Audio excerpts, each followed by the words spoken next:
our Latino cultural expression class. It hasn't always been easy for us Latinos to get an equal education. Many movements have been made and our people have struggled and fought in order for us to receive the kind of education we have today. So here are some main ideas and facts about our Mexican education. During the 1960s, 1 in 4 Mexican Americans graduated high school, and only 2% of Chicanos made it to college. Before the 1970s, the number of Latinos going to college was small compared to whites and African Americans.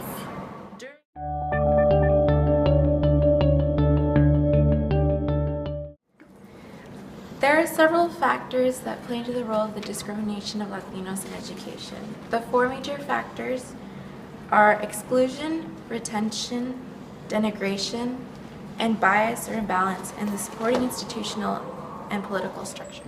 Exclusion was basically not allowing Mexican American and other Latino children admission into the public schools with the other white children during the 19th and 20th centuries. This was seen a lot in the cases of like Mendes versus Westminster, or other cases that didn't allow Mexican American children who were dark complected specifically into enrolling with all the other white kids. The second one is retention, and retention is basically holding back the Mexican American children because of the language barrier that they had. They did not all speak English. A lot of them spoke only Spanish or had a hard time speaking English. And because of this, teachers and school boards thought that they needed to keep them held back. And so they created low first, middle first, and high first, which were basically a way to keep them back 3 years in one grade, so that by the time they graduated from high school, they were like 21 years old. This often resulted in like Mexican American and Latinos dropping out from school because of the humiliation that they faced of being like the oldest kids when everybody else was like 18 graduating. The third factor is denigration, and this was largely seen with the prohibition of them speaking the Spanish language. They often had sayings like, if it's not worth saying in English, it's not worth saying it at all. And oftentimes children, Mexican American children, when they spoke Spanish in class or even in the halls, they would get spanked or punished or face some form of humiliation. The fourth one is the bias or imbalance in the supporting institutional and political structure. This is seen that basically the white majority had control over all the aspects of society, like the quality of life, the political power. Everybody in power in the school boards were not Mexican American, they were all white. Here's some videos of local San Antonio residents who have graciously shared their stories about education.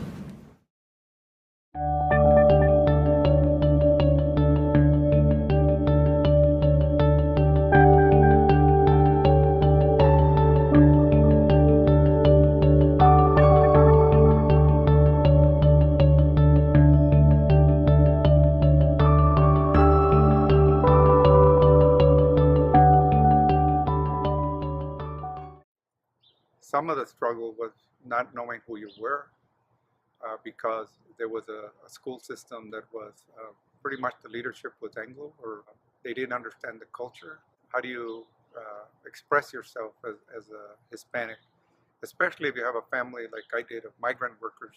The whole thing is that we were going to be the first educated generation, so that our family, our expectations even from my mother, was the first generation to have a goal of saying graduate from high school. That was it. Just get through high school, because nobody got through high school because of the migrant workers moving all the time, the miners moving. Unfortunately, at that time, it wasn't the same thinking. So you got paddled for speaking Spanish. You got paddled for sharing your food. You got paddled, or you were asked not to bring tacos. There was a lot of things that people were trying to change the culture. Catholic education at that time, because the war was over, things were looking good, exploded. Because if you wanted your child to go to college, then you tried your best to get them to go to a Catholic school, because the public school was not really preparing us to go to college, and parents knew that. So they also knew that the Catholic schools, and that's when, if you ever look at Our Lady of the Lake, St. Mary's University, all they were the school where they were full of Hispanic men and women. To finally, they're going to go to college and they're going to be the doctors, the lawyers, and whatever else in this country. But for the regular person that went to public school, then the suffering was paddling for speaking Spanish, for not pronouncing words correctly, which I still don't today.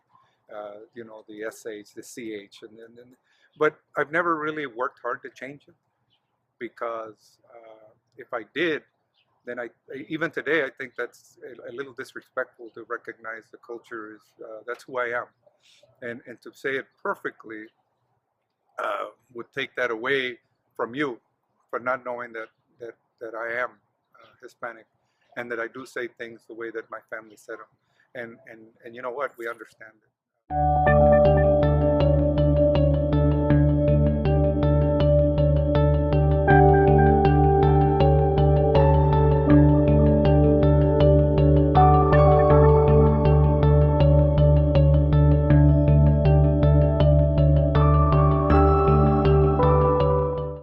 I could only afford to go to the 7th grade because I had to help out with my siblings, you know, help my parents.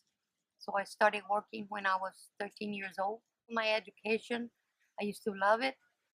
I wanted to become a teacher. I wanted to become a lawyer. Thank the good Lord. He gave me 4 children, and my husband sent them through school, to college, so they could provide for their families. And that's what they did. They're getting their education that I couldn't have. They're showing me that they can do it.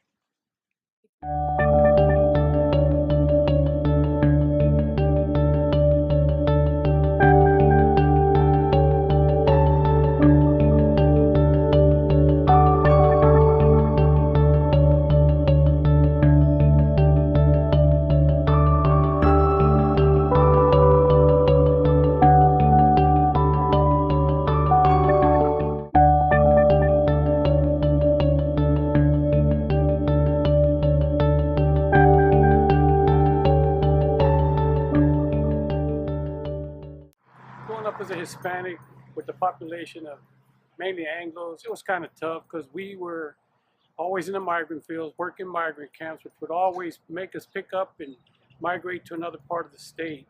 We were not allowed to speak Spanish, so once they found out you spoke Spanish, you were kind of segregated, sitting in the back of the bus, always last in line. Your education was hard. It was hard because everything was done in English. There was no translation, and it seemed like every time Hispanic, they knew you were Hispanic. It was hard. And being a family of 15, when we would all walk to school, back in them days, you would go home for lunch. You would have breakfast at home. You would eat your lunch at home. There were no cafeterias. So growing up poor and growing up Hispanic in a predominantly white neighborhood, it was hard, especially when you don't understand and you would fall behind. It's hard to catch up. So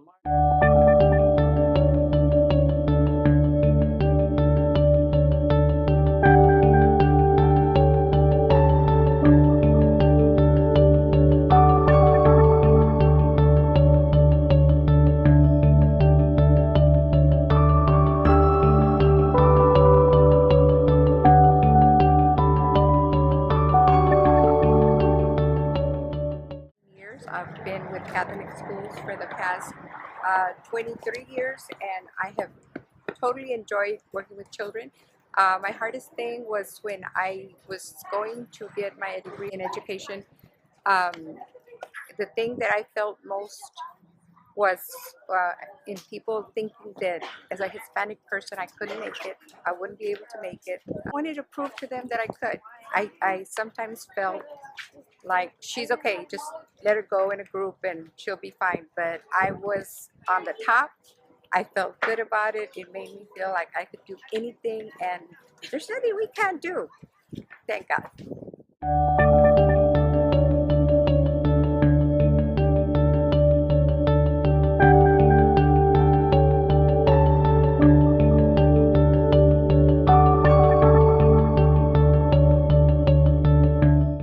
During the 1970s, Latinos started to take advantage of the opportunities and started getting access to higher education. They started going to community colleges and bigger universities, and Ivy League schools. As of 2014, 20% of Latinos have earned a degree, an associate's degree, or higher.